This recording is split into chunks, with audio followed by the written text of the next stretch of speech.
You ask Tiger to calculate. This deals with linear inequalities with one unknown. The final result is n smaller than 2. Let's solve it step by step. Simplify the expression. Expand the parentheses.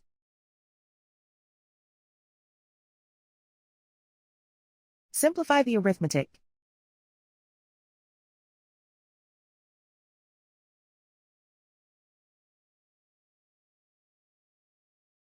Swap sides.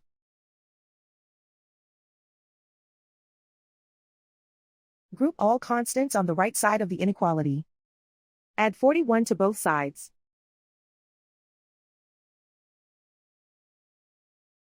Simplify the arithmetic.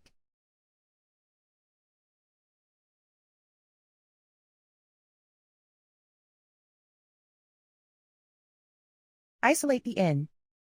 Divide both sides by 11.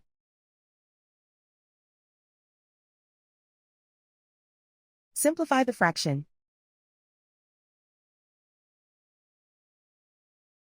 Find the greatest common factor of the numerator and denominator.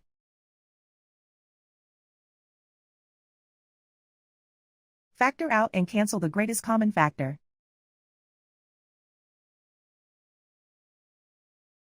Plot the solution on a coordinate grid. And so the final result is n smaller than 2.